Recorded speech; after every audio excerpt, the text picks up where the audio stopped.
Romanos capítulo de número 13, versículo de número 1. Nós vamos ler até o versículo de número 4. E o texto diz assim: toda alma esteja sujeita às autoridades superiores, porque não há autoridade que não venha de Deus, e as que existem foram ordenadas por Deus. Por isso, quem resiste à autoridade, resiste à ordenação de Deus. E os que resistem trarão sobre si mesmos a condenação. Porque os magistrados não são motivo de temor para os que fazem o bem, mas para os que fazem o mal.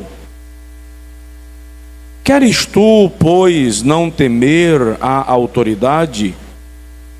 Faze o bem, e terás o louvor dela, porquanto ela é ministro de Deus para teu bem. Mas, se fizeres o mal, teme, pois não traz debalde a espada, porque é ministro de Deus e vingador em ira contra aquele que pratica o mal. Quantos podem dizer amém? Agora diga comigo assim: Senhor, fala comigo. Amém. Queridos, caneta e papel? Vamos lá? É uma escola bíblica, eu não vou pregar, nós vamos conversar. E na nossa conversa nós vamos observar direcionamentos de Deus para a nossa vida. Eu aprendi que tudo que um pregador, professor ou palestrante faz enquanto fala é passar informação. Informação só se torna conhecimento quando é posto em prática. Se eu ouvir e não colocar em exercício aquilo que eu recebi, não vai fazer nenhum efeito na minha vida, é mera informação. Quando eu coloco em exercício, a informação foi transformada em conhecimento. E conhecimento se torna sabedoria quando se torna estilo de vida, cultura, prática habitual. Se nós analisarmos bem, a raiz da palavra culto é a mesma raiz da palavra cultura, e é a mesma raiz da palavra cultivar. Ou seja, aquilo que eu cultivo é a minha cultura, e a minha cultura é o meu culto. Não posso resumir o culto ao ambiente da congregação. Aquilo que eu faço antes de vir para cá já é culto.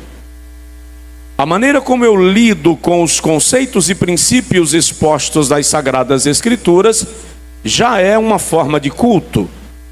Eu estou adorando a Deus ou não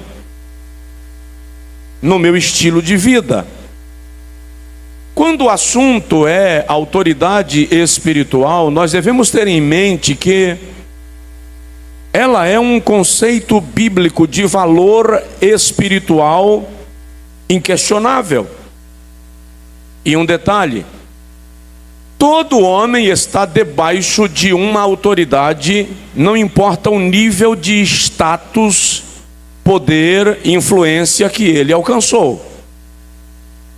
Aquele que não está debaixo de autoridade não é apto para exercer autoridade. E nós temos que entender isto. Ninguém chegará jamais a um patamar de vida que não deve respostas a ninguém. Ninguém chegará a um patamar de vida que não vai dever mais respostas a ninguém. Se entre nós alguém entender que já chegou num nível que já não deve resposta a ninguém, devo alertá-lo de que o irmão está correndo um sério perigo. princípio de autoridade não pode ser quebrado, porque quando eu quebro o princípio de autoridade, eu sou quebrado pela autoridade. Todas as vezes que eu quebro um princípio de autoridade, a autoridade me quebra. Vou lhe dar um exemplo. Numa das rodovias de Pernambuco, me diga a mais importante rodovia de Pernambuco, 232.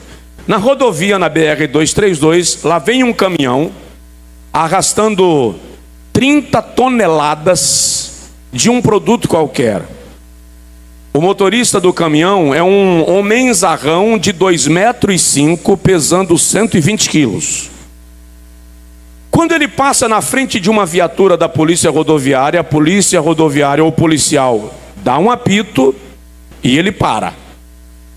Quando desce do caminhão, um caminhão arrastando 30 toneladas, um homem de 2,5 metros, pesando 120 quilos, aparece na frente dele um cidadão de 1,70 metros, 1,75 metros, pesando 70 quilos, franzino, e diz a ele: me dá o documento. E ele entrega. E aquele homem franzino olha para um homenzarrão que arrasta 30 toneladas e diz: assine a multa. E ele assina. O que faz um homem de 2,5 metros que arrasta uma carroceria com 30 toneladas parar na frente de um homem franzino de 1,70 metros e assinar uma multa por excesso de velocidade? Autoridade. Aquilo que o homem que emitiu a multa representa é o que pesa sobre aquele que infracionou o limite de velocidade. A autoridade não está relacionada à aparência, ao perfil, ao tamanho do homem, mas àquilo que está por trás dele, respaldando a sua ação. Agora, é importante lembrar, senhores pastores e ministros, que nas Sagradas Escrituras, e eu vou passar para os irmãos algumas referências bíblicas, a autoridade espiritual existe em pelo menos 3 níveis distintos. Se o irmão vai anotar, anote, por exemplo, 3 níveis de autoridade. O Senhor Jesus, no Evangelho segundo Mateus, capítulo 10, versículo 41 e 42, diz assim: aquele que recebe um profeta na qualidade de profeta receberá galardão de profeta. Primeiro nível. Aquele que recebe um justo na qualidade de justo receberá galardão de justo. Segundo nível. E em verdade vos digo que aquele que tratar bem, que der um copo de água fresca a um dos meus pequeninos, não deixará de receber galardão. Terceiro nível. Profeta, justo, pequenino. Uma certa feita chegou a Jesus, em Mateus capítulo 8, um centurião. O que é um centurião? Um delegado que comandava entre 100 e 200 homens. Ele é uma autoridade. E ele diz a Jesus: o meu criado está doente e eu gostaria que o Senhor o curasse. Jesus diz: eu vou na tua casa e o curarei. Ele diz: não, Senhor, eu não sou digno de que entres na minha casa. Mas olha, eu sou autoridade, um nível, sujeito a uma autoridade, outro nível, e tenho homens debaixo da minha autoridade, mais um nível. Então eu sou autoridade, estou debaixo de uma autoridade e tenho homens abaixo da minha autoridade. Ele falou de 3 níveis de autoridade aqui. Salmo de número 133, o salmista diz assim: ó, quão bom e quão suave é que os irmãos vivam em união. É como óleo precioso sobre a cabeça, o líder, que desce sobre a barba, aqueles que estão debaixo da sua liderança direta, a barba de Arão, e que desce a orla das suas vestes, o corpo completo. Se eu aplico isso na igreja, eu estou dizendo: é como óleo precioso sobre a cabeça, o pastor da igreja, que desce sobre a barba, o ministério da igreja, e desce a orla das vestes, a igreja, a autoridade começa em quem lidera e a sua influência alcança até o final do âmbito da sua liderança. Eu disse ontem aos irmãos que a idiotice de Ló foi não perceber que a prosperidade dele não era mérito dele. Ele só prosperava porque ele estava debaixo da sombra de Abraão. Então logo Ló saiu de debaixo da sombra de Abraão, só bateu a cabeça, porque saiu de debaixo do comando de autoridade. Chegou lá na igreja onde eu sirvo um jovem pregador, bastante promissor no seu ministério, e ele estava muito revoltado com o pastor dele. E nessa revolta que ele estava com o pastor dele, ele estava fazendo alguns planos de levante, rebelião, criar uma crise. À medida que ele falava, eu fiquei em pé, ele estava sentado e eu fui extremamente inconveniente. Porque aqui vocês conhecem a palavra cascudo? Enquanto ele falava sentado, eu levantei em pé dele, na frente dele e dei um cascudo, mas eu dei com vontade.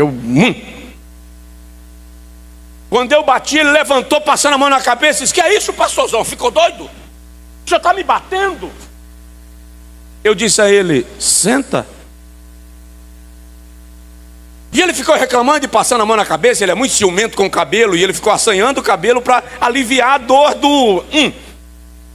Quando ele sentou, eu falei: deixa eu fazer um carinho em você. Eu coloquei a mão esquerda na cabeça dele. E quando eu coloquei a mão esquerda na cabeça dele, eu dei um segundo. Só que agora em cima da minha mão. Isso, não estou entendendo, pastorzão. Eu falei: qual doeu mais? O primeiro ou o segundo? Claro que foi o primeiro. Eu disse: mas o segundo deveria doer mais, porque já está sensível. Por que o segundo doeu menos? Porque a minha mão estava sobre a sua cabeça. Presta atenção. Por mais difícil que pareça ser uma mão sobre a tua cabeça, ela amortiza as pancadas que você vai levar no ministério.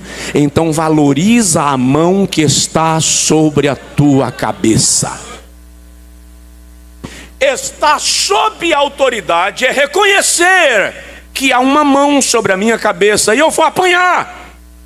Mas o choque vai ser amortizado pela autoridade que me blinda. Quando eu iniciei o meu ministério, meu pai era o meu pastor. Hoje ele congrega comigo, é o meu conselheiro, me pastoreia individualmente. Mas um dia, pastor Hélio, eu preguei na igreja que meu pai era o pastor e eu fui o pregador da noite. E quando eu terminei de pregar, pastor Nathan, o meu pai disse assim: irmãos, eu quero mais 30 minutos para eu despregar o que o meu filho pregou. Pastor Elmi, ele anotou cada item da minha pregação e saiu desfazendo o que eu disse. Eu queria um buraco para entrar e desaparecer. Eu fui baixando a cabeça, e quando ele terminou de pregar, eu estava com a cabeça no joelho, atrás dos bancos, chorando. Eu chorava, não era quebrantamento, era desespero, vergonha, constrangimento. Terminou o culto, nós morávamos na casa pastoral. No interior, a casa pastoral normalmente é vizinho da igreja. Então eu saí pelo portão da lateral, fui para casa revoltado, eu chorava. Quando ele chegou, eu falei com ele: o senhor acabou comigo, o senhor acabou com o meu ministério, eu não entendi.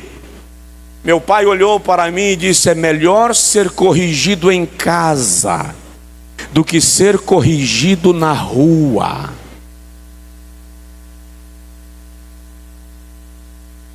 Isto é estar debaixo de autoridade.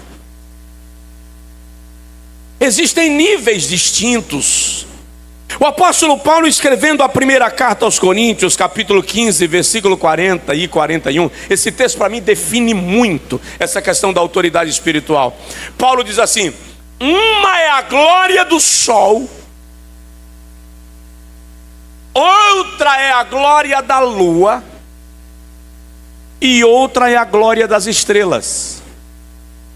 Toda estrela tem a sua glória, e cada estrela difere em glória de outra estrela. Vamos trazer aqui para o ambiente do ministério. Uma é a glória do sol, o líder. Outra é a glória da lua, o ministério. E outra é a glória das estrelas, a igreja. Aí Paulo diz: cada estrela tem a sua glória. Esse irmão que está do seu lado tem a sua glória, o Senhor resplandece nele. Só que cada estrela difere em glória de outra estrela. O que significa isso? O fato de Deus não me usar como Ele te usa, não significa que Ele não me usa. Só significa que Ele me usa diferente da maneira que usa você. Alguém me entendeu? Diga amém. Por isso eu digo sempre onde eu ministro: não despreze alguém só porque esse alguém parece não ser aquilo que você esperou que fosse. Toda estrela tem a sua glória. E o detalhe disso é que o Criador tem ciúme de cada estrela. Ele zela de cada um no ambiente do seu reino. Quando eu aplico isso no ambiente da casa, uma é a glória do sol, marido. Outra é a glória da lua, esposa. E outra é a glória das estrelas, filhos. E cada estrela difere em glória de outra estrela. Os filhos não são iguais. Precisamos aprender a respeitar a glória que o Senhor colocou em cada um. Por outro lado, é preciso entender, dentro desse princípio, que não obstante a Bíblia estabelecer que o homem é o cabeça da mulher, não significa que ela não tem autoridade nenhuma.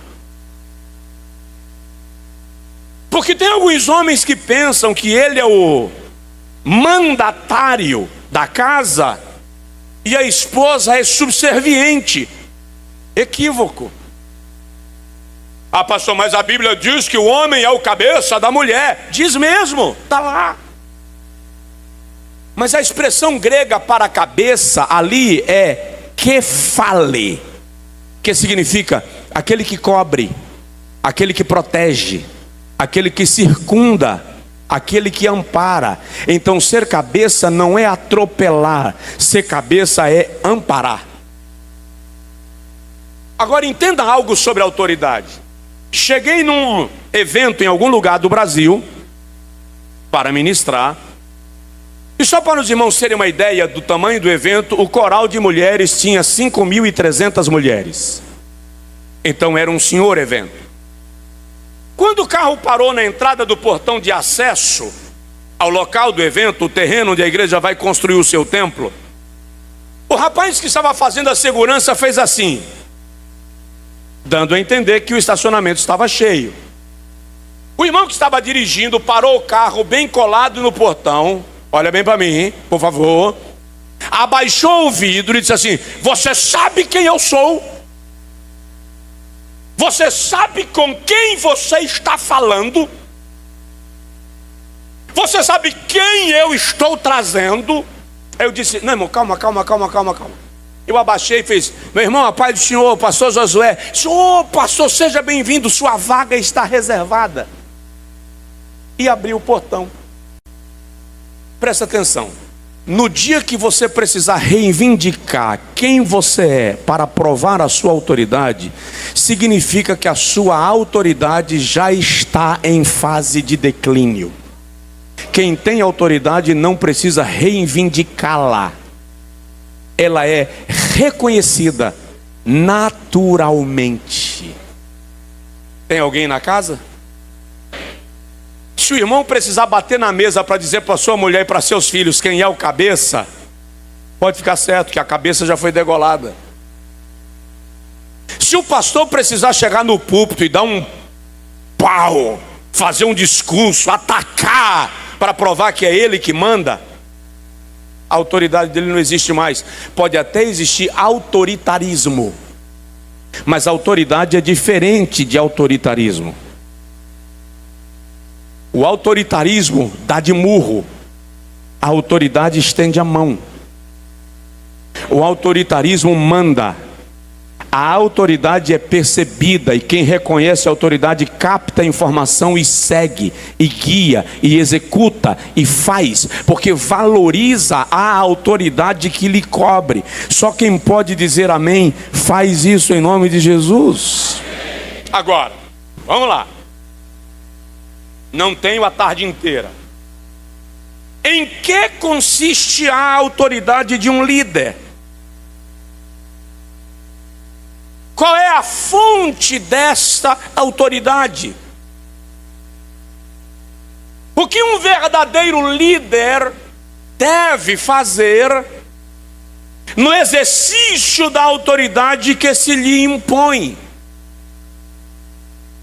Vamos começar pensando em definição. Autoridade é uma palavra que vem com um sufixo ou um prefixo auto. Toda vez que o prefixo auto aparece numa palavra, significa que antes de ser exercido sobre outro, é exercido sobre si mesmo. Significa dizer que aquele que não exerce autoridade sobre si, não é apto para exercer autoridade sobre alguém. Ou seja, homens destemperados, vingativos, marcadores, descontrolados, que falam pelos cotovelos. Um dia um me disse: é porque quando eu estou nervoso eu nem penso no que falo. Você perde o juízo, fica doido. Se o indivíduo não consegue ter domínio próprio, ele não é apto para exercer idade. Por quê? Porque idade, antes de ser idade, é auto. É aquilo que eu aplico sobre mim, sendo aplicado sobre outro. A palavra no latim é autoritas. E é aqui que muitos de nós apanham na raiz da palavra. Porque a palavra autoritas, que é a raiz da palavra autoridade, significa literalmente fazer crescer. Fazer crescer. O que isso significa? Que a função de alguém que exerce autoridade é fazer com que aqueles que estão debaixo da sua autoridade cresçam.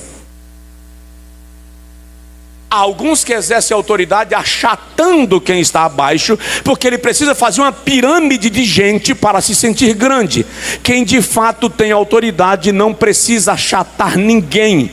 Pelo contrário, na medida que a autoridade cresce, aqueles que estão com ele vão crescendo também, porque o papel da autoridade é fazer crescer.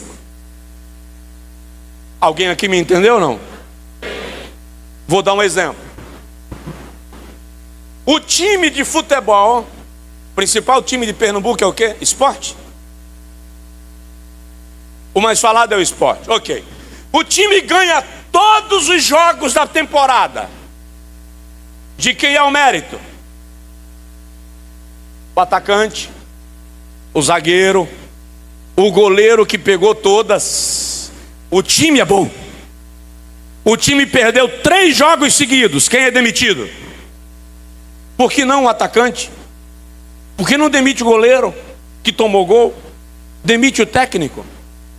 Porque se compreende que aquele líder não conseguiu fazer o time crescer debaixo da sua autoridade. Um maestro não toca instrumento nenhum. Se um músico desafinar, o maestro não larga a posição de líder para ir lá na fileira tirar o músico e sentar do lado dele para tocar. Por que ele não faz isso? Porque ele não é o músico, ele é o maestro. É da competência do maestro extrair o melhor dos seus músicos. Se ele perceber que um dos músicos não está dando o melhor, ele pode tirá-lo da equipe antes do concerto. Pode chamar a sua atenção depois do concerto. Mas durante o concerto, o maestro não pode sentar no lugar do músico para fazer o que ele deveria fazer. Aquele que exerce autoridade não precisa pegar no violino para tocar, ele precisa explorar o melhor do violonista, porque quem exerce autoridade é um maestro, é como um pai que vai explorar todas as potencialidades dos seus filhos, e às vezes o pai vai repreender, vai dar bronca, vai despregar o que o filho pregou. Só hoje eu entendo a importância daquela despregação. Quando eu comecei a pregar, irmãos, isso faz bastante tempo, faz mais tempo do que algumas pessoas aqui têm de vida. Eu comecei a pregar 32 anos atrás, na época da fitinha cassete. Ninguém aqui é dessa época, hein? Quem lembra da fitinha cassete? Levanta a mão, que é para eu saber a sua idade. Faz tempo. Meu pai chegava para mim e perguntava: quantas pregações você vai fazer? 3. Está aqui 3 fitas cassetes.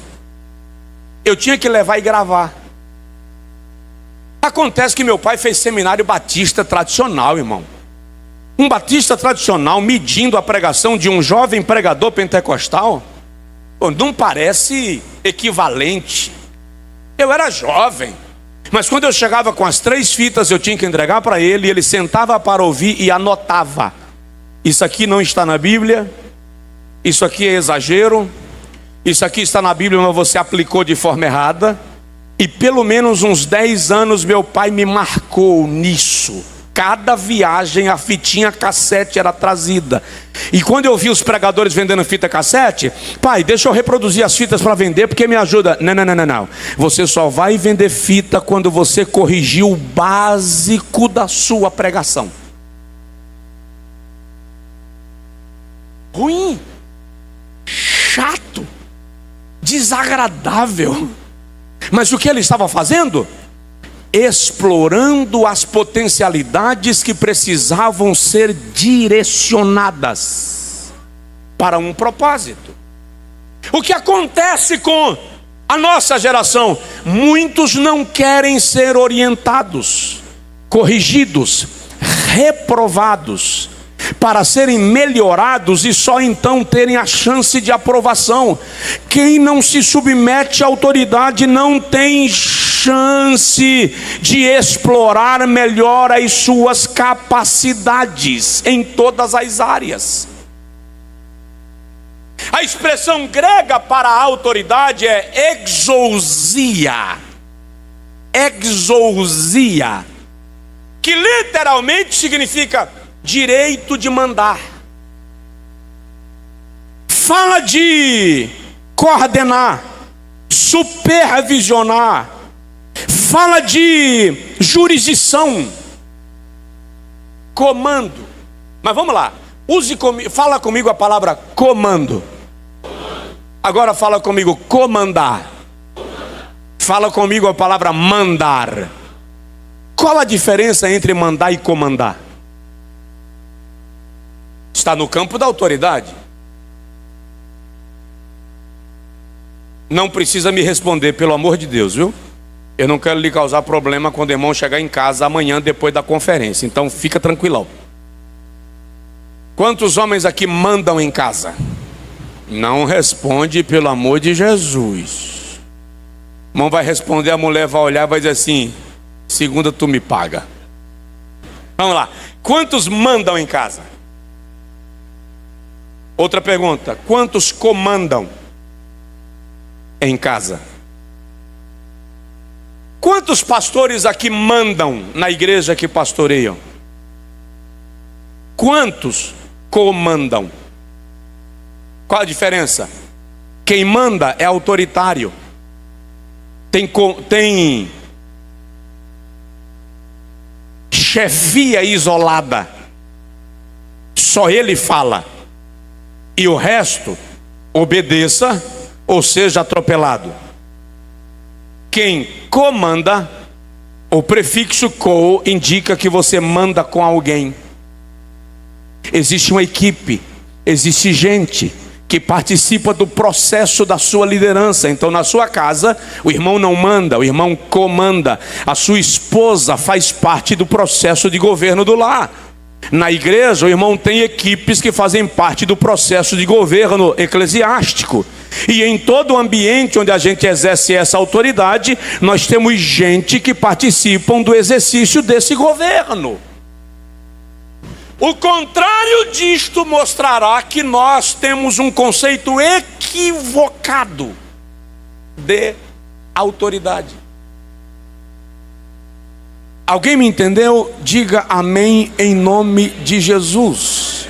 Agora observe, toda a autoridade precisa pensar em dois aspectos. Aspecto 1, a fonte da autoridade. Aspecto 2, a autoridade delegada. Veja só, se o irmão está anotando, coloque assim, os dois aspectos da autoridade. Aí o irmão pode colocar letra A, é mania de professor, tá? Eu sou professor, se deixar eu lhe ensino até como é que você vai escrever no seu caderno, não precisa me atender nisso. Escreve da forma que o irmão vai entender quando for pesquisar. Agora, pelo amor de Deus, anota. Se eu estivesse numa sala de aula, eu ia dizer assim, coloca os títulos em vermelho e o texto em preto. Isso é culpa da minha professora de didática e metodologia do ensino científico, que pegava no meu pé o quanto ela podia. E aí ela acabou estabelecendo em mim um padrão. Isso é autoridade. Ela estabeleceu um padrão. Mas vamos lá. Letra A, a fonte da autoridade. Letra B, autoridade delegada. Qual é a fonte da autoridade? Outro dia eu estava num país afora, ministrando num congresso de homens.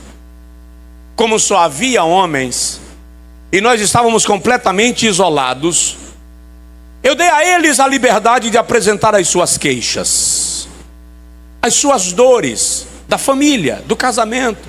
A minha mulher manda em tudo. Eu não consigo sair de casa sem dar relatório.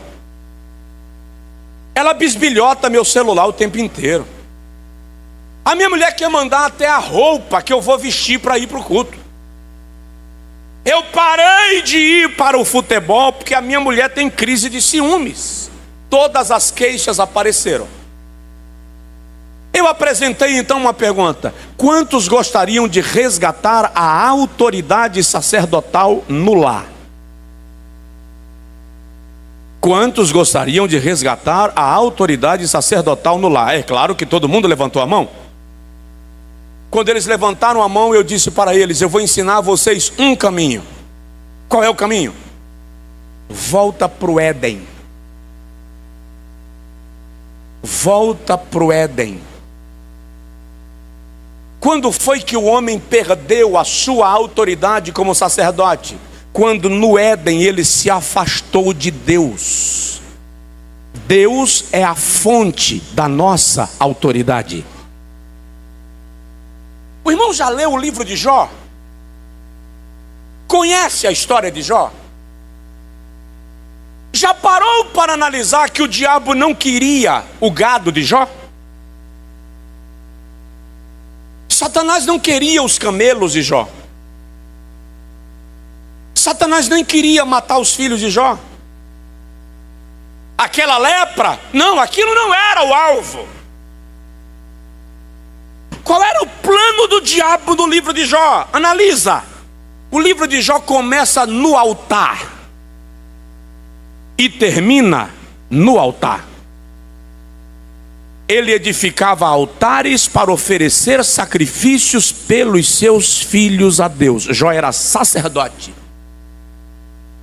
Todo aquele episódio acontece e a Bíblia de vez em quando diz: nem assim Jó pecou contra Deus. O mundo desabou, mas Jó não saiu da presença de Deus.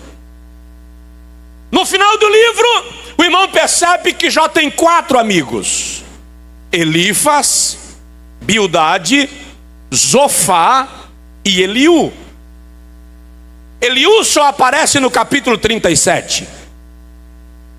Elifas diz a Jó: você pecou e é por isso que está sofrendo. Em resumo, Bildade diz a Jó: seus filhos mereciam morrer, eles eram profanos. Zofá diz a Jó: você é orgulhoso, arrogante, por isso Deus está te punindo. Do capítulo 4 até o capítulo 36, o discurso é entre Jó, Elifaz, Bildade e Zofá.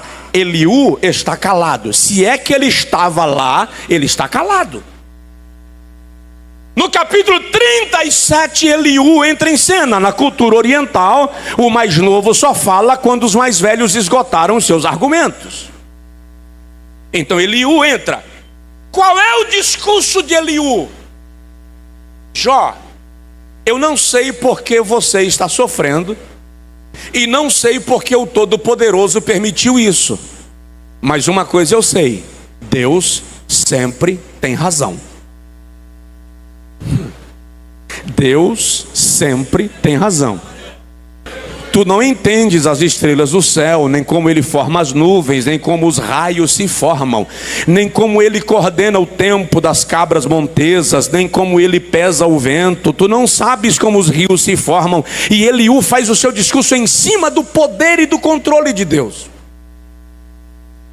Quando Deus aparece a Jó no capítulo 40, ele diz assim: Jó, levanta, eu vou te fazer perguntas e você vai me responder. E Deus faz a Jó 56 perguntas que a ciência não tem resposta até hoje. Por exemplo, me diz onde mora a luz. Qual é o peso do vento? Tem 7, 8 anos que a ciência descobriu que o vento tem peso. Então Deus vem trazendo para Jó uma revelação do seu controle. Aí Jó diz: eu te conhecia de ouvir falar, agora os meus olhos te conhecem bem, eu sei que tudo podes. Nós conhecemos tudo isso. Aí Deus diz a Jó: fica aqui, que eu vou conversar com os teus amigos. E Deus vai conversar com os amigos de Jó e vai dar uma bronca neles. Em quantos? Deus só repreende 3. Deus só repreende Elifaz, Bildade e Zofá. Deus não repreende a Eliú. Por quê? Porque Eliú não julgou Jó. Eliú defendeu a causa de Deus.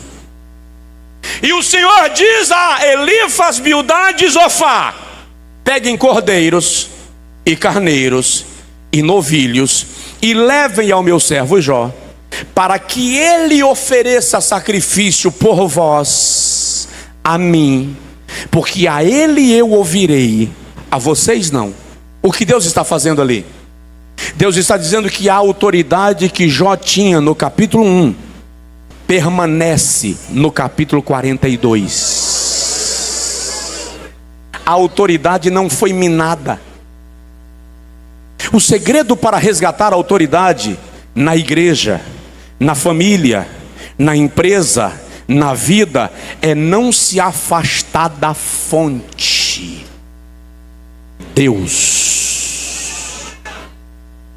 Deus é a fonte de toda a autoridade. Pilatos olhou para Jesus e disse: tu sabes que eu tenho autoridade para te livrar da morte.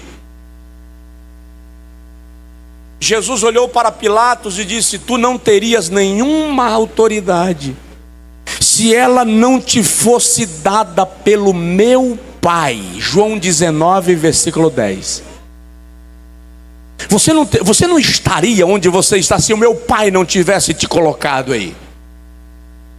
No Salmo de número 103, versículo 19, o salmista diz que é o Senhor quem estabelece tronos e governos e reina sobre os céus.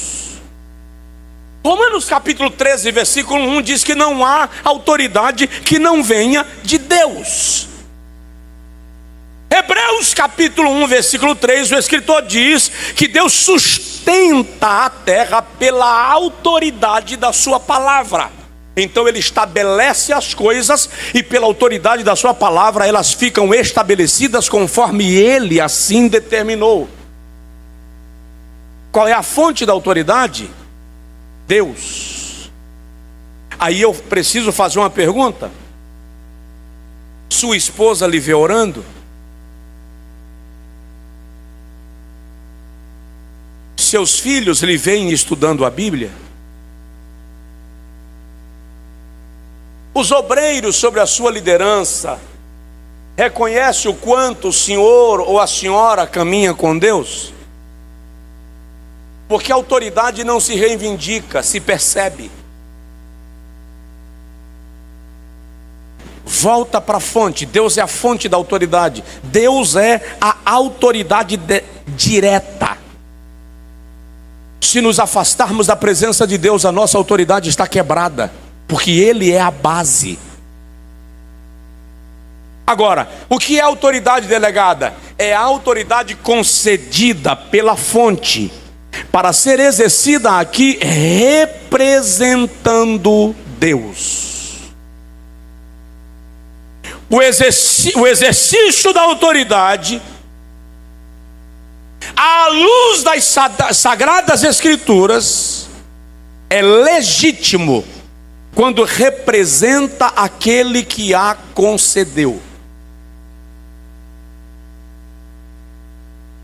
Quando deixamos de representar Deus para a igreja, quando deixamos de representar Deus para o cônjuge, para os filhos, para a sociedade, a nossa autoridade fica comprometida. É aqui que nós estamos enfrentando um sério desafio. Porque nós nos tornamos, desculpa, não quero magoar ninguém, pelo amor de Deus, e quando falo com líderes, o meu cuidado é dobrado, porque eu estou falando com autoridades e eu respeito isso. Mas nós precisamos tomar muito cuidado para não nos tornarmos CEOs, executivos do reino, meros negociadores de coisas espirituais, porque poderemos até ser bem-sucedidos na gestão desse negócio, mas não seremos aprovados na representação de quem nos deu a autoridade. E a nossa preocupação não pode se resumir ao desejo de dar certo aqui, porque cedo ou tarde nós vamos ter que aparecer diante daquele que deu a autoridade para dizer: estou te devolvendo o que o Senhor me entregou. E a pergunta vai ser: como você usou a espada que eu coloquei na sua mão? Como você utilizou os dons que eu te dei? Como você tratou aqueles que estavam debaixo da autoridade? Porque aqueles que são postos debaixo da nossa autoridade são formas de Deus testar a maneira como nós vamos lidar com o poder que Ele nos entregou. Diga amém. Então diga comigo: eu recebi a autoridade. A autoridade delegada. Quando olhar para a sua esposa, busque enxergar o nível de autoridade dela e respeite isso. Valorize isso. Quando olhar para os seus filhos, entenda: cada estrela tem a sua glória. Não trate o seu filho como boneco de pancada, como instrumento de manipulação. Deus depositou nele a sua glória, e isso é muito sério. Quando olhar para aqueles que estão debaixo da sua liderança, não os veja como propriedades suas.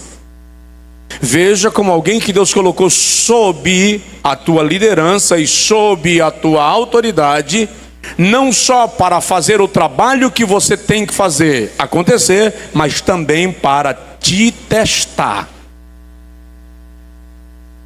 Preste atenção nisso. Um determinado autor disse que se não tivesse havido Saul na vida de Davi, Davi teria se tornado um Absalão. Então muitas vezes Deus coloca situações em nossa vida, não é para nos amargar, é para impedir que nós caminhemos por caminhos de tragédia. Esse é o processo da autoridade. Tem alguém aqui? Diz amém. Dá para ir mais um pouquinho? Então vamos lá. Se o irmão está anotando, não sei se o irmão está no número 1, no número 2, no número 3, aí fica a critério da sua anotação, mas coloca aí: ortodoxia versus ortopraxia. Anota aí, ortodoxia versus ortopraxia. Que é isso, pastor? Que palavra é essa? Vamos lá. Ortodoxia, ensino. Ortopraxia, prática. Ortodoxia é ensino. Ortopraxia é prática. Alguém chegou para mim outro dia e disse que a igreja não vive mais milagres como em Atos dos Apóstolos, porque a igreja não tem fé. Desculpem a minha limitação, mas eu tenho que discordar. O irmão não é obrigado a concordar comigo, mas eu vou fazer uma pergunta básica. Quantos aqui creem que Deus ainda cura porque Ele não mudou? Levanta a mão. Então não é falta de fé. Então é porque a igreja não ora mais como antigamente. Eu disse para essa pessoa: se você não ora, leva a tua responsabilidade contigo. Mas eu conheço gente que ora e ora com força. Irmão, eu conheço gente que compra 5, 6, 10 galões de água mineral, compra um saco de pães, sobe para o monte e fica lá 21 dias e 21 noites à base de água e pão. Se você não ora, você não pode dizer que ninguém ora. Eu conheço, ninguém me conta. Então não é falta de oração. Qual é o nosso problema? Anote Atos 2, 42 e 43 e se prepara para escrever, porque o irmão vai ter uma pregação para esse final de semana. Atos 2, 42 e 43 diz assim: e perseveravam na doutrina dos apóstolos, e na comunhão, e no partir do pão, e nas orações. E em toda a alma havia temor, e muitos sinais e prodígios se operava por intermédio dos apóstolos. Presta atenção nisso. Olha o versículo. E perseveravam na doutrina dos apóstolos e na comunhão. Anota isso. Perseveravam. Letra A, doutrina dos apóstolos. Letra B, comunhão. Letra C, partir do pão. Letra D, orações. Letra E, temor. Em toda a alma havia temor. Os milagres só acontecem depois disso. E muitos sinais e prodígios se operavam por intermédio dos apóstolos. Só vem milagre depois disso. Depois de quê, pastor? Perseveravam na doutrina. Está anotando? Coloca aí. Influenciavam pelo ensino. Influenciavam pelo ensino. Letra B. Perseveravam na comunhão. Influenciavam pelo relacionamento. Letra C. Perseveravam no partir do pão. Influenciavam pela solidariedade. Letra D. Perseveravam nas orações. Influenciavam pela espiritualidade. Letra E. Perseveravam no temor. Influenciavam pelo testemunho. Só depois que eles influenciam pelo ensino, pelo relacionamento, pela solidariedade, não é resultado da oração ou da fé isoladamente. É um conjunto de operações no ambiente da igreja que leva os céus a se inclinar para liberar sobre nós o sobrenatural. Isso é ortodoxia e ortopraxia. É aquilo que eu ensino e aquilo que eu pratico. Quando o assunto é autoridade espiritual, nós temos que entender, olha bem para mim, porque isso aqui vai acertar seu coração lindo. Não é possível obedecer a Deus desobedecendo às autoridades que Ele constituiu. Vou repetir. Não é possível obedecer a Deus desobedecendo às autoridades que Ele constituiu sobre nós. E o grande problema é que eu posso estar em Cristo, na doutrina, na ortodoxia, naquilo que eu prego, e estar servindo ao diabo na ortopraxia, naquilo que eu faço. Então eu ensino o que é bíblico, mas pratico o que é diabólico. Eu ensino o que é da natureza da igreja, mas pratico o que é da natureza do mundo. Eu ensino que se deve obedecer à autoridade, mas na prática eu desrespeito a autoridade. Então, estou em Cristo no ensino, na ortodoxia, mas estou no diabo, na ortopraxia, na prática daquilo que eu deveria colocar em exercício. Eu estou quebrando aquilo que eu ensino. E eu devo te dar uma notícia muito séria: Satanás não tem medo quando eu prego a palavra de Cristo. Satanás tem medo quando eu me submeto à autoridade de Cristo. Então a minha pregação não pressiona o diabo. A minha obediência, sim. Por isso que Satanás nunca conversou com Jesus desfazendo o que Jesus pregou. Satanás conversou com Jesus tentando convencer Jesus a não fazer aquilo que Deus lhe determinou que fosse feito, porque a quebra estaria em desobedecer. A quebra estaria em voltar atrás daquilo que Deus apontou como caminho. Quando eu prego, mas não obedeço, não me submeto à autoridade, eu estou quebrando o princípio. É aqui que Satanás prevalece. Tem alguém aí? Balaão e Balaque. Balaque é o rei, Balaão é o profeta. Números 23, 24, 25, 26.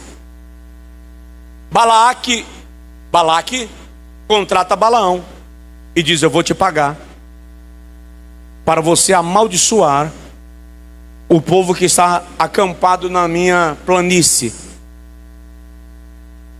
Balaão diz: edifica altares, eu vou invocar a Deus. Não, ele não foi invocar deuses falsos, ele foi invocar o Deus de Israel. Vou oferecer sacrifícios, e então farei o que Deus me disser. E quando Balaão vai caminhando, Deus aparece e diz assim: você não vai amaldiçoar meu povo. Fora de cogitação. Balaão volta e diz a Balaque: não posso. Mas por que não pode?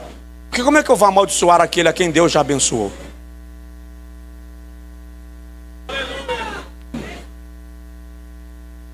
Balaão vai de novo, Balaque vai de novo. Aí Balaão insiste e faz a segunda vez. No meio do caminho Jeová aparece e diz: não vai. Mas por que não vai? Balaão volta e diz a Balaque: não dá. Por que não dá? Porque Deus não é homem para que minta, nem filho de homem para que se arrependa. Aquilo que ele disse ele vai fazer, e o que ele prometeu ele vai cumprir. Não vai funcionar. Chega um momento que Balaão diz a Balaque: eu tenho um caminho. Qual é o caminho? Você quer amaldiçoar esse povo? Quero. Então tá fácil. As mulheres moabitas. Quem eram os moabitas? Descendentes da relação incestuosa de Ló com a sua filha. Historicamente os moabitas eram carregados de sensualidade. O politeísmo imperava lá, e o sexo cultual era uma prática habitual dos moabitas. Então Balaão diz a Balaque: infiltra as mulheres moabitas no arraial de Israel, para que elas seduzam os homens e eles pequem. Quando eles pecarem, a maldição virá sobre eles. Isso é tão sério que o único homem que Moisés mata com a sua própria mão depois do seu ministério é Balaão.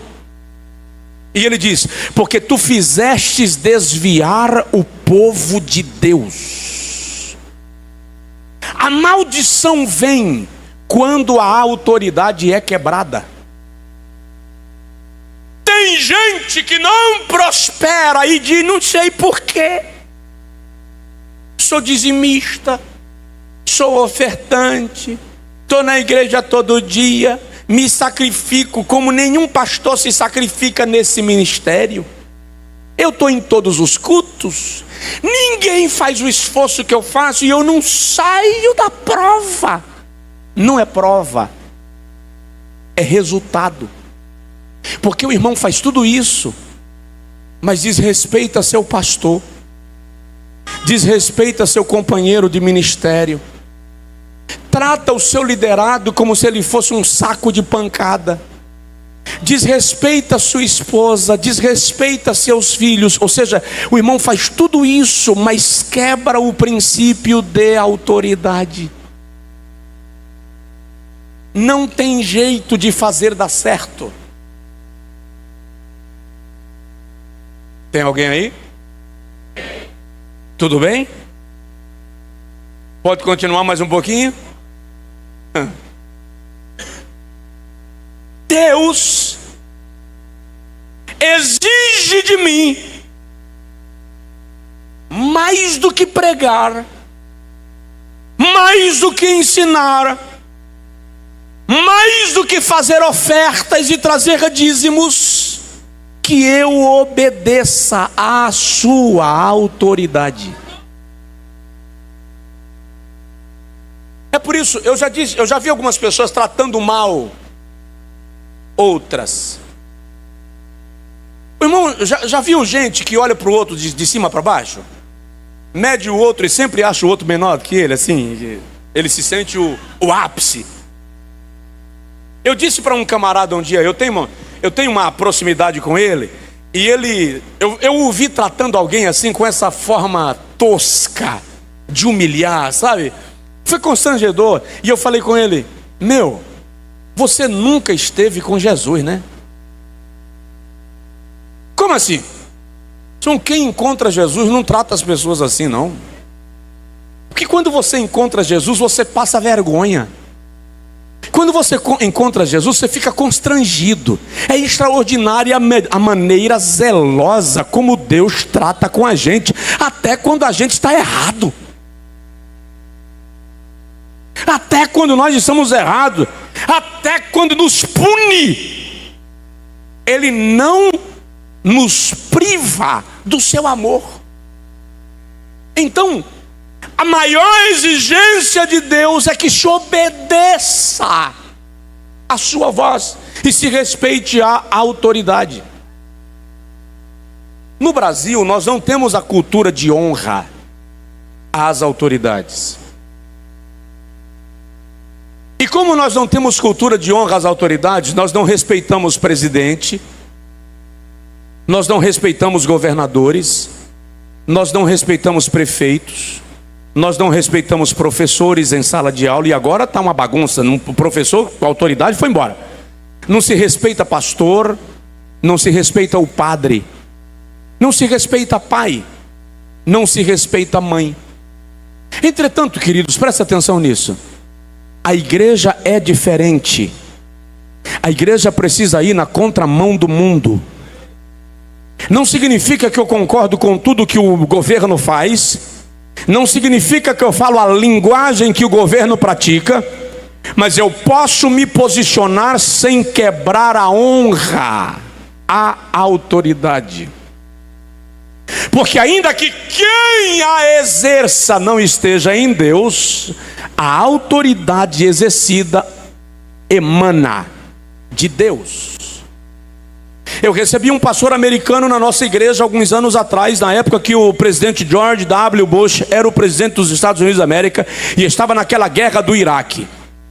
E um jornalista muito influente da nossa cidade pediu uma entrevista com aquele pastor norte-americano lá na rádio, que é uma rádio comercial e de uma grande audiência. No meio da entrevista, o jornalista começou a falar mal do presidente americano e perguntou ao pastor qual é a sua opinião. E ele disse: eu não vim do meu país para outra nação falar mal do meu presidente.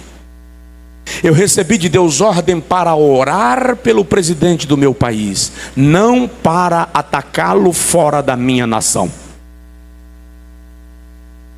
No Brasil, a igreja desaprendeu isto. Independente de posicionamento político, ideológico, de inclinação, de identificação, eu e você temos que entender que existem homens exercendo o governo. Você pode discordar, você pode não obedecer a determinações que quebrem princípios das Sagradas Escrituras, mas não quebre o princípio da honra à autoridade. Alguém aqui me entendeu? Diga amém. A bênção de Deus está em que ouçamos a sua voz. Um dia Deus disse a Saul através de Samuel: vai, ataca os amalequitas e extermina tudo. Porque os amalequitas atacaram Israel quando eles estavam atravessando o deserto e atacaram pelas costas. Então chegou a hora do meu juízo sobre Amaleque. Saul vai, vence a guerra. Mas quando Saul olhou o rebanho, ele disse: ah não, isso aqui Deus vai gostar demais. Não é de gorduras de carneiros que o Senhor se agrada? De sacrifícios e ofertas? E ele traz o rebanho. Eu tenho uma mensagem muito antiga que eu prego sobre contrariando Deus com a melhor das intenções. É quando você tem uma boa intenção, mas está fazendo aquilo que Deus não te mandou fazer. A intenção é boa, mas o resultado vai ser ruim. Quando Saul chega e vai encontrar com Samuel, ele diz assim: fiz tudo que Deus mandou fazer. 1 Samuel capítulo 15. Samuel pergunta: e que barulho é este de mugido de vacas e de ovelhas que eu ouço do outro lado da montanha? Olha a estratégia de Saul. Ele escondeu o rebanho atrás da montanha para vir falar com o profeta. Ele não mostrou ao profeta a sua desobediência, deixou lá escondidinha. O profeta chega: eu estou ouvindo o barulho de ovelhas. E Saul diz assim: ah, eu descobri que o rebanho era bom para sacrifício e eu trouxe para Deus. Samuel diz assim: você não aprendeu que Deus prefere obediência do que sacrifícios? Que o obedecer é melhor do que sacrificar? E que o pecado da desobediência, o pecado da rebelião é semelhante ao pecado da feitiçaria. Por causa disto, agora Deus desaprovou o teu reino e já encontrou para si alguém que é melhor do que tu. Qual foi o pecado de Saul?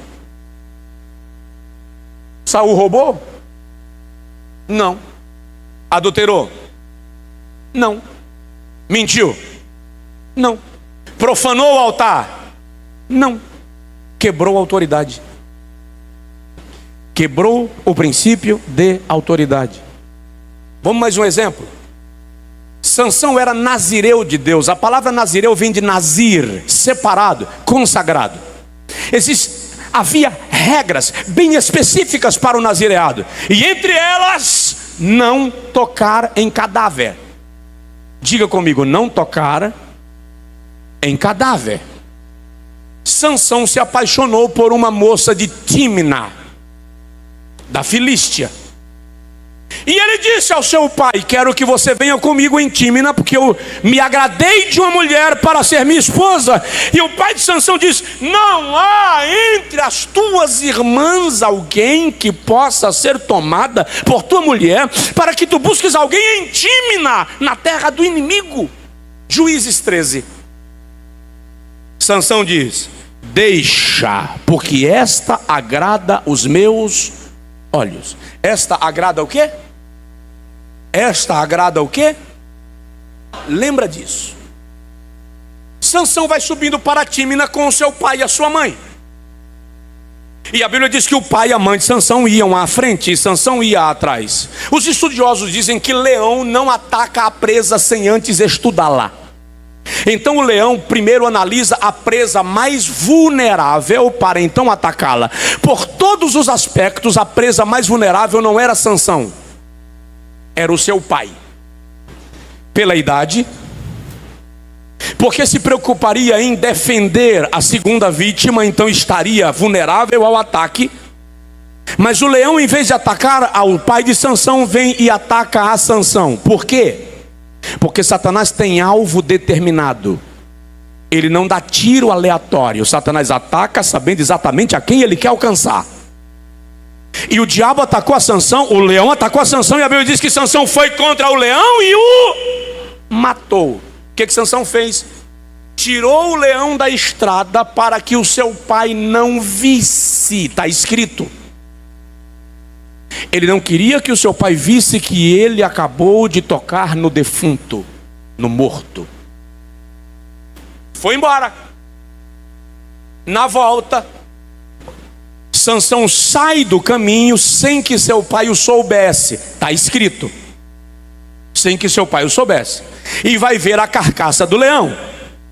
Quando ele chega lá fora do caminho, Sansão vê que um enxame de abelhas fizeram uma colmeia dentro da carcaça do leão.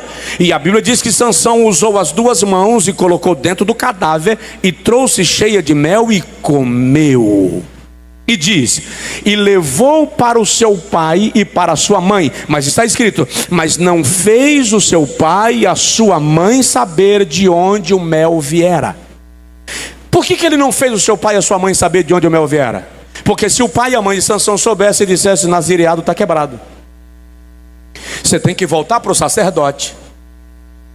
O sacerdote vai acender o fogo do altar, vai raspar a tua cabeça, vai queimar o teu cabelo no fogo, e o voto do nazireado recomeça do zero.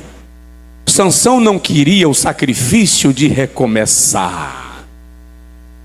Escondeu. É aqui, pode ler o texto. É aqui, é no cadáver com mel que começam as tragédias de Sansão. A mulher dele é entregue para seu amigo. Ele incendeia a lavoura dos filisteus. Os filisteus matam a mulher e a família do seu pai.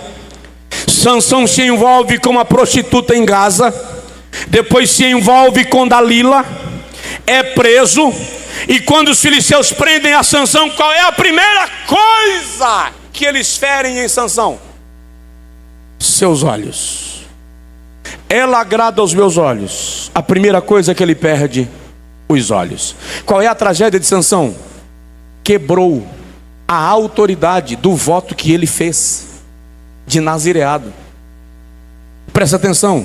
É doce, é mel, mas está no cadáver, não serve para você. Provoca o irmão que está do seu lado e fala com ele assim: é mel, mas está no cadáver, não serve para você.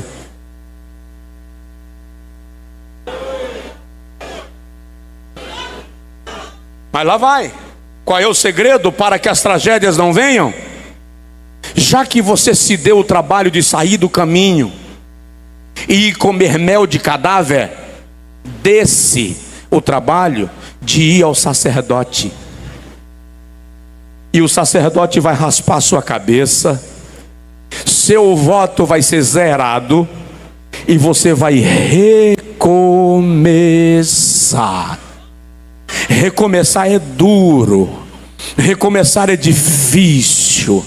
Recomeçar às vezes é ruim, mas é melhor do que morrer antes do tempo. E aí eu tenho que relembrar o que eu disse ontem: ninguém morre antes do tempo, pastor. Morre.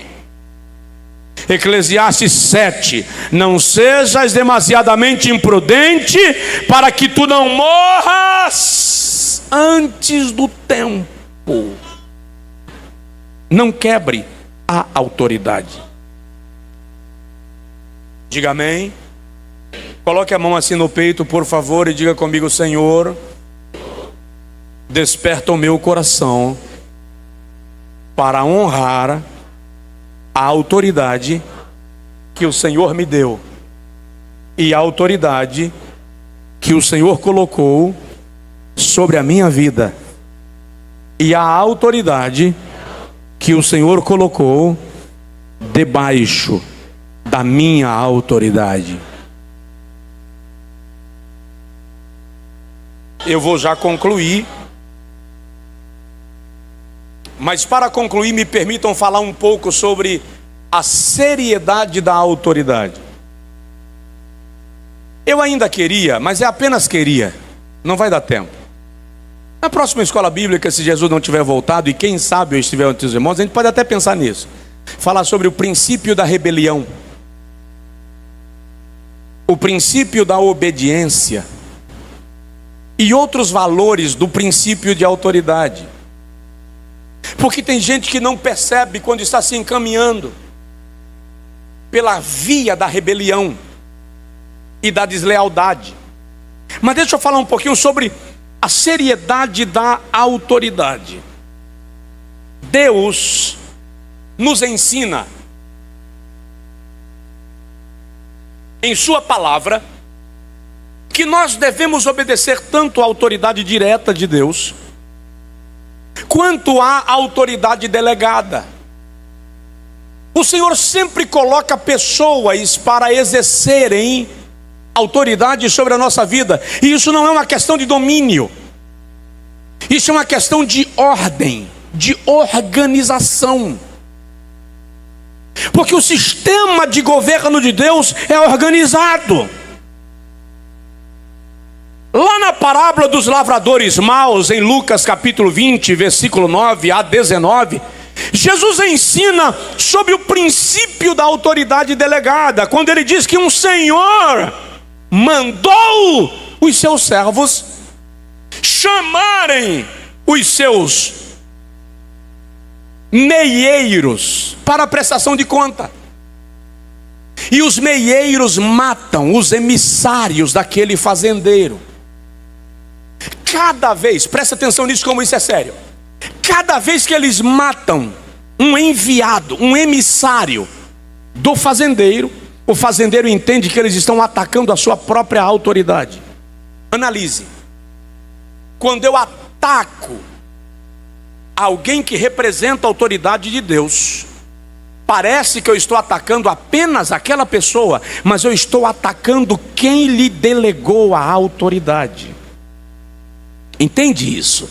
Isso aqui é muito sério. Eu lembro-me de um pastor, eu o amo muito, ele é um líder muito sério da nossa nação. E ele me disse que um dia um membro da igreja dele telefonou para ele e disse: pastor, eu preciso falar com o senhor com urgência. E ele disse: eu estou no gabinete, pode vir. E o membro da igreja, o empresário, chegou lá e disse: olha, pastor, eu cometi um deslize. Não sou diácono, não sou obreiro, não sou nem batizado com o Espírito Santo, mas eu sou membro da igreja, eu cometi um pecado. Eu vim aqui confessar, pedir perdão, me submeter à ação disciplinar. Eu reconheço que eu quebrei uma regra e tal. E o pastor conversou com ele, orou por ele. E ele disse assim: agora eu tenho um problema. Qual é o problema? Eu conversei com a minha esposa e a minha esposa disse que não me perdoa. E o pastor pediu que ela viesse, e ela veio ao gabinete. Depois de algumas horas de conversa, ela olhou para o marido e para o pastor e disse: eu te perdoo, mas vou te dar a mesma moeda, vou te dar o mesmo troco. E o pastor lá vai: não, minha irmã, isso não é perdão, não é assim que funciona. E conversou com ela, disse: eu vou sair daqui decidida a perdoá-la, mas ele vai experimentar o mesmo sabor. E foi embora.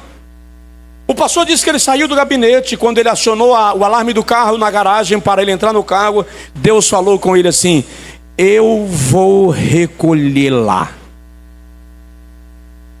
E ele disse que na porta do carro parou e falou assim: não, senhor, não, foi ele quem errou, não foi ela. O senhor disse: ele confessou e ela lhe desrespeitou. E ele disse: ela me desrespeitou, e quem sou eu para o senhor querer levá-la? O senhor falou: você não é nada sem a minha autoridade. Mas naquela sala você estava representando o meu poder. E ele disse, falou com Deus: mas Senhor, não exerce misericórdia. O Senhor falou: a minha autoridade foi ferida. E ele disse que chegou em casa, ele contou isso para mim num momento de conversa entre pastores, e ele estava me dando alguns conselhos. E ele disse que chegou em casa e conversou com a esposa e disse: minha filha, vamos orar pelo irmão fulano e pela irmã fulana, porque Deus falou comigo essa e essa e essa situação. E ele disse que ele passou parte daquela noite de joelhos. 6 horas da manhã o telefone toca. Era o irmão. Pastor, eu estou levando fulana para o hospital que ela amanheceu passando mal. O pastor disse: irmão Josué, 6h30 ele me ligou dizendo: a minha esposa veio a óbito. Uma mulher de 37 anos. Zele, cuide de não ferir a autoridade, porque quem fere a autoridade fere quem a delegou. Aleluia. Tem gente vivendo processos amargos em sua vida porque não entendeu isto, porque não zela por esse princípio, porque não sublima o valor da autoridade. Tem uma irmã na minha cidade, ela tem algum problema, ela tem alguma fraqueza mental, ela não é normal. O fato é que ela não é normal, ela tem alguma coisa a menos, tá? Um dia eu estava andando na calçada da avenida, é uma avenida dupla, e eu sou na calçada da extremidade, da segunda avenida, e eu estou ouvindo alguém gritando o meu nome: Josué! Pastor Josué! Eu parei e disse: que é isso, Jesus? E estou olhando, está ela lá do outro lado. Ela não é normal. Mas um dia eu vi uma irmã chateada com ela, e era uma irmã muito status da igreja, de uma posição bem preeminente. E aquela irmã disse assim: vou sentar na mão na cara dela. Eu cheguei para a irmã e falei assim: quer um conselho de amigo? Pode falar, pastor. Mexe não. Por quê? Ela tem um pacto com Deus. Ela entra no quarto toda semana, pastor Hélio, quinta-feira, para orar, e sai domingo. Eu disse para aquela irmã: dá um tapa no rosto de alguém que vive na sala do coronel, que abre a janela do coronel, que vai na geladeira do coronel, que bebe água gelada no filtro do coronel. Quando você der um tapa nela, a viatura chega na tua porta que você não sabe de onde veio. Você vai bater em alguém que entra na sala com Deus quinta-feira e sai domingo, e vira noite e dia de joelho e gemendo na presença de Deus. Querido, isso é nível de autoridade e de intimidade que você não pode subestimar. Aleluia!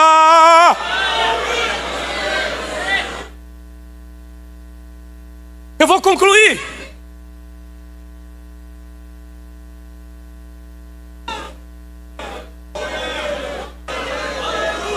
Aleluia!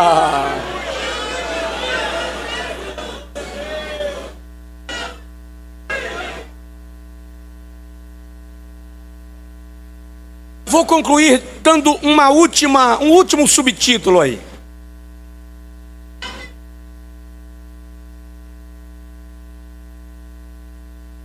Reconhecendo a autoridade. Se o irmão estiver anotando, anota: reconhecendo a autoridade.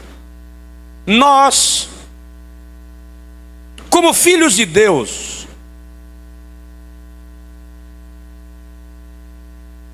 e Paulo nos chama de filhos da obediência, precisamos reconhecer a autoridade ou as autoridades que Deus delegou. Olha o que eu vou te dizer: aonde formos, aonde chegarmos, nós devemos sempre fazer uma pergunta básica: quem é aqui a autoridade a quem devo me submeter? Já vi pregador. O pastor disse assim: irmão, o culto termina X horas. Amém. O pastor já sinalizou. Aí o camarada está pregando e o poder desce, a unção vem e a glória desce. E ele se sente tão autoridade que ele diz assim: o pastor me deu até X horas, mas o Espírito Santo é quem está no comando, e quem manda nessa igreja é o Espírito Santo, e eu vou falar.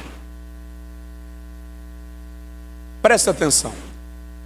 Não, quando o pastor Hélio me entregou o microfone, ele me transferiu a autoridade é minha. Presta atenção. Autoridade delegada. A autoridade sobre o ambiente é o pastor Hélio. Ele me transferiu a autoridade quando me deu o microfone, mas o nome da autoridade que eu tenho aqui agora é autoridade delegada. Significa que ela está submetida a uma autoridade maior no ambiente. Você entendeu? Essa autoridade que eu estou exercendo agora é limitada pelo próprio princípio de autoridade.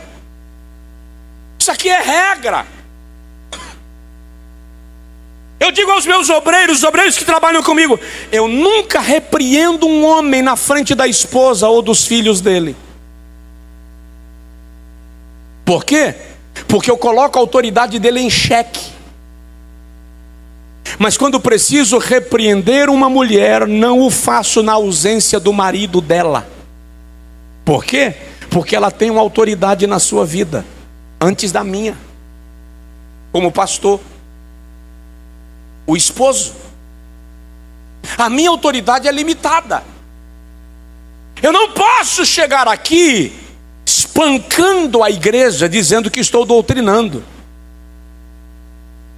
A igreja tem autoridade constituída.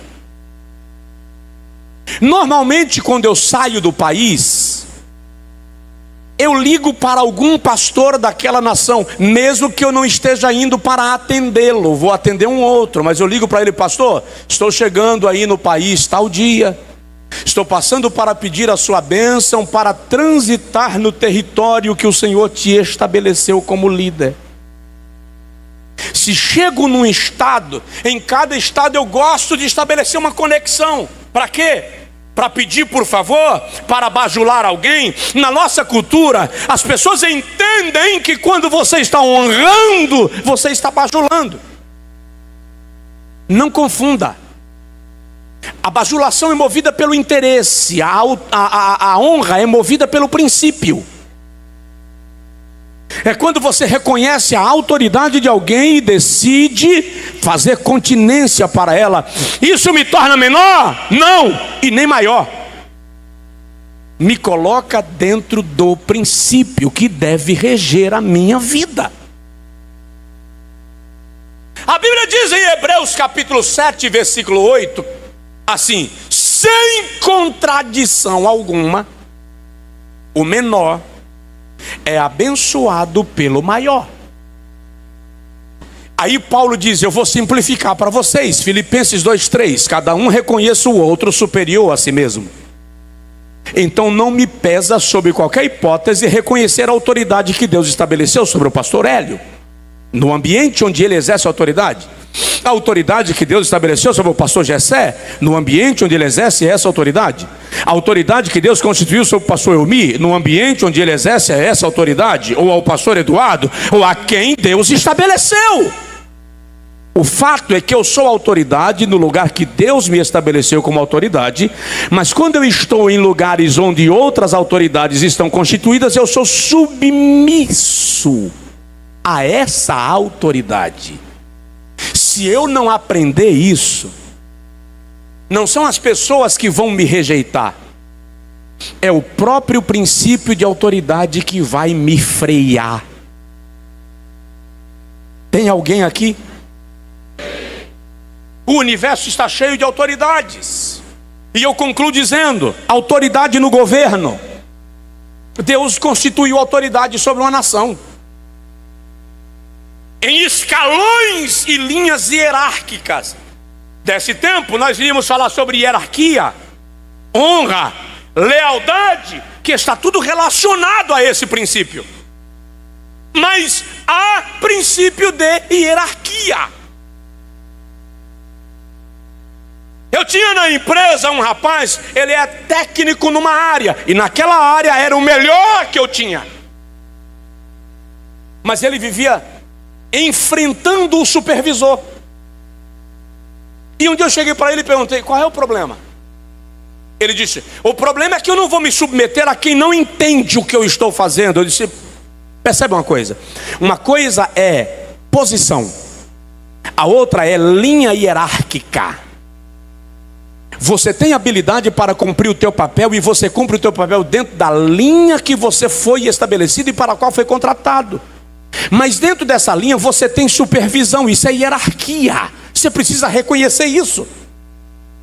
Há pessoas que têm problema para lidar com hierarquia. Eu sou evangelista, eu não vou fazer parte de um departamento que quem lidera é um presbítero. Isso é me rebaixar. Sério? Presta atenção. Uma coisa é posição ministerial, outra coisa é linha hierárquica. Se o presbítero foi estabelecido como líder naquela área, o que está em questão aqui não é quem é evangelista e quem é pastor, é a distribuição hierárquica daquele ambiente. É preciso entender isso. Quantos presbíteros nós temos aqui? Levanta a mão, por favor. Pode levantar a mão assim. Ok. Vou fazer uma pergunta chata para valer, que na Assembleia de Deus é o mais comum, e eu sou da Assembleia de Deus desde que entendi que Jesus é bom. Então vamos lá.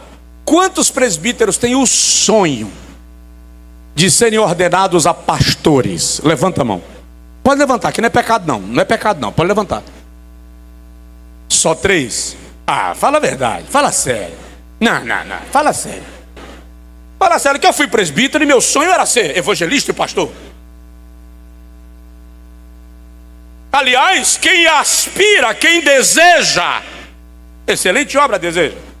Então quem gostaria de ser chamado, vai ter ordenação de obreiros amanhã de manhã, amanhã à noite, na próxima reunião, e eu vou ser consagrado ao ministério pastoral. Que alegria! Quem gostaria? Levanta assim a mão. Pode levantar a mão, que não é pecado. Sangue de Cristo. Vamos lá. O irmão sabia que o maior título ministerial do Novo Testamento é presbítero? O maior título ministerial do Novo Testamento é presbítero, bispo, ancião. O que é o presbítero? Os pastores das igrejas eram presbíteros. Aí o presbitério tem presbítero com ministério profético, apostólico, pastoral, evangelístico ou pedagógico. Mas o título é presbítero.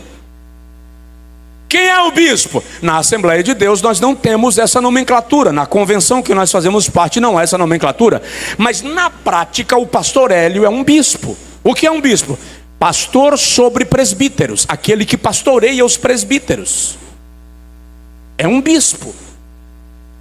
Quem é um ancião? Aquele bispo de larga e vasta experiência ministerial, que se tornou um mentor, um conselheiro, um admoestador de bispos e de presbíteros. Isto é hierarquia. Agora, no exercício do ofício ministerial e no governo da igreja, nós precisamos aprender a discernir ofício de hierarquia. E entender que em todo governo existe hierarquia. E se eu não aprender a lidar com esse fator da hierarquia, eu não estou apto para crescer nela. Isso é sistema de governo. Tem alguém aí? Diga amém. Então Deus estabeleceu autoridade no governo. Deus estabeleceu autoridade no trabalho. No trabalho há autoridade. Existem empregadores, diretores, supervisores, gerentes E aí você tem a organização hierárquica na estrutura de uma empresa. Se isto não acontece, e é bíblico, eu poderia dar as referências bíblicas. Se isto não acontece, a instituição não sobrevive, a organização se desorganiza.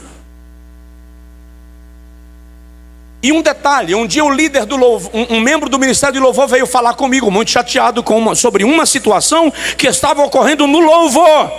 E eu perguntei para ele: você já conversou com o líder do louvor? Não, eu preferi vir direto ao Senhor e vir direto a quem manda. Não, veio errado. Veio errado primeiro porque eu não mando, eu comando.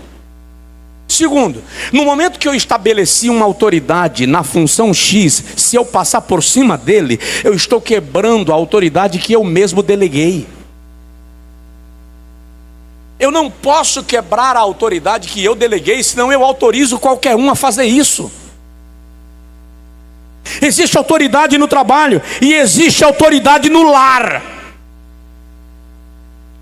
Na família é preciso haver exercício de autoridade.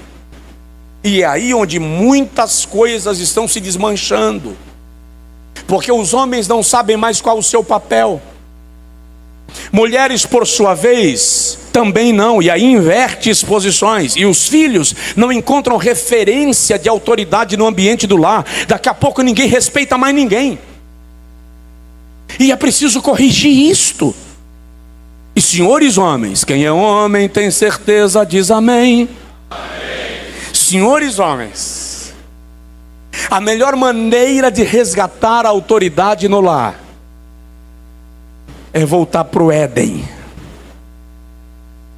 Deixa eu concluir dizendo uma coisa, porque o meu horário me diz que eu preciso parar. Tem culto à tarde, eu preciso embarcar e o avião não é meu. Ninguém diz assim: vou orar, pastor, para Deus dar um. Vamos lá. Deixa eu te dizer mais uma coisa. Nunca queira ser o juiz de alguém. Vou mudar a frase. Não queira ser a vara do castigo divino na vida de uma autoridade. Vou repetir. Não queira ser a vara do castigo divino sobre uma autoridade. Deus me levantou para confrontar fulano que está. Não queira. Por quê?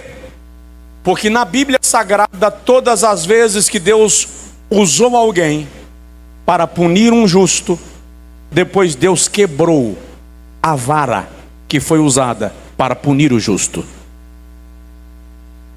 É só ler Joel. Jeová diz assim: Babilônia castigou Judá, mas agora eu vou despedaçá-lo. E o seu mau cheiro será sentido no Oriente e no Ocidente. Preste muita atenção. Eu não estou dizendo que nós devemos caminhar na base da anarquia. E nem estou dizendo que os homens são intocáveis. O que eu estou dizendo é que quem cobra da autoridade é aquele que delegou a autoridade. E vou ler duas referências apenas. Uma está em Deuteronômio capítulo 3. Já vou encerrar depois disso. Deuteronômio capítulo 3, versículo de número 23 até o versículo de número 29. O Senhor estabelece o seguinte: Moisés diz: eu também roguei ao Senhor nesse tempo, dizendo: ó Senhor Jeová, tu já começaste a mostrar ao teu servo a tua grandeza e a tua forte mão. Quem está dizendo? Moisés. Pois que Deus há no céu e na terra que possa fazer segundo os feitos das suas obras e segundo os teus grandes feitos. Rogo-te que me deixes passar para que veja essa boa terra que está além do Jordão, essa boa região montanhosa e o Líbano. Mas o Senhor se indignou muito contra mim por causa de vós, e não me ouviu, e me disse: basta, não se fala mais nesse assunto. No dia que Moisés feriu a rocha, Arão não tinha autoridade para repreender a Moisés.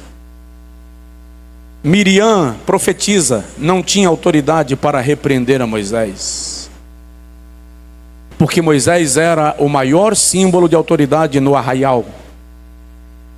Chega o momento X, Jeová diz assim: Moisés, vamos conversar. Naquele dia que você, no exercício da autoridade, feriu o princípio da autoridade, eu vi, e por causa disso você não entra na terra prometida. E Moisés diz: como assim? Fui eu que enfrentei Faraó?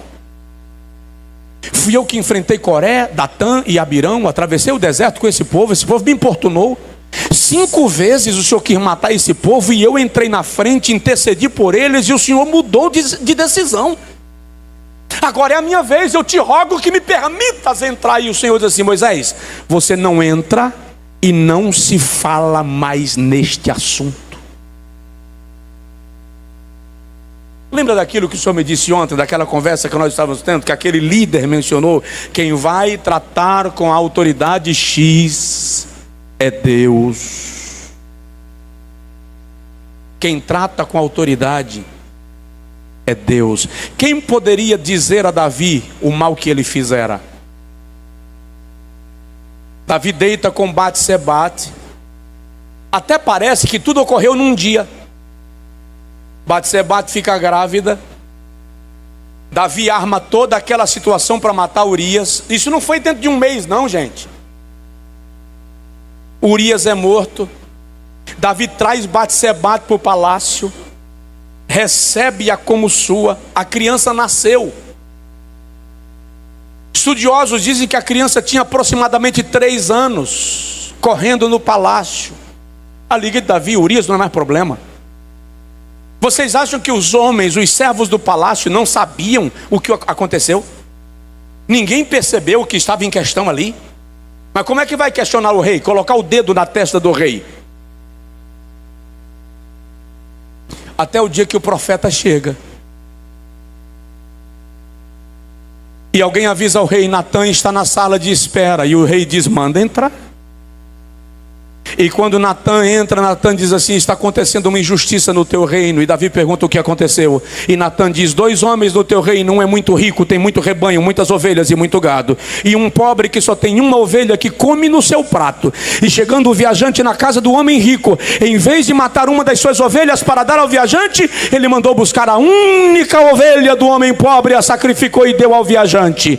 Davi levanta do trono, rasga as vestes e diz: eu digo que digno de morte é esse homem.